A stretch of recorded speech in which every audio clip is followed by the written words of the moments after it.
Greetings, this is Edward Ojambo. Ojambo.com has a new article about HTML5 data attributes. The link is ojambo.com/html5-data-attribute. As usual, the entire code source is available. You can just expand source to see it on ojambo.com. And we'll be creating something that looks like that. The screenshots, HTML5 with a data prefix.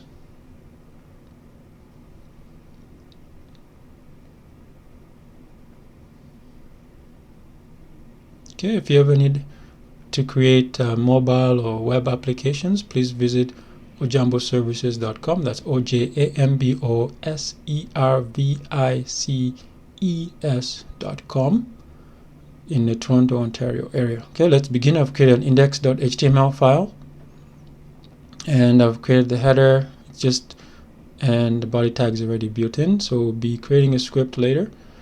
So let's begin. So I'll just use one div container, and we just use I'll just use paragraph tags to hold all the elements because we're not doing any CSS styling here. So just create the main content, and here I'll create an attribute paragraph tag called Ojambo web. This will store our data attribute, data prefix, maybe Ojambo. Zoom in a little bit so you guys can see a little bit better, lower resolutions. Web, that's our data, and the value will be just the URL to which is ojambo.com. Okay, so below that I'll create the target just to make it different. It will be, I'll give it an unique identifier. This way it will be easier for us with the JavaScript. And then just create a button, and the button will just be, when you click this button, it will go to our JavaScript file. To a function will be called change content.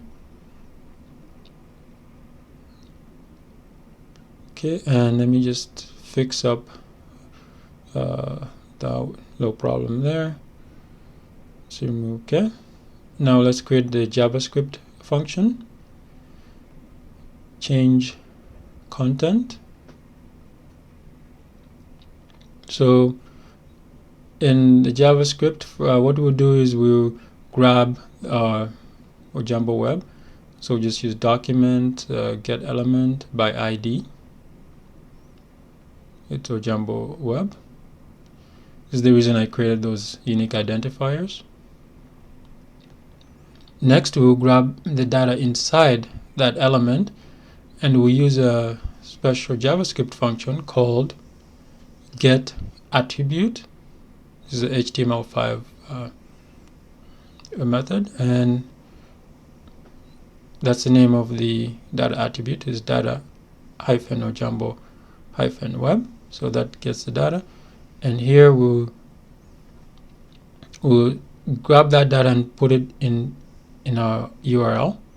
So we'll create another get element by ID. This one was Ojambo URL.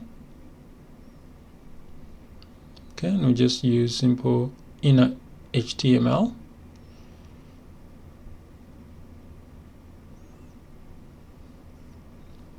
And that's it, we're done. So I can run this in a browser, and because I'm using Guinea, I'll just press this button here. Immediately loads up in the browser, and if I change, it does work. Okay, so I hope you find this information useful. The entire tutorial can be found at ojambo.com. Please visit and leave feedback.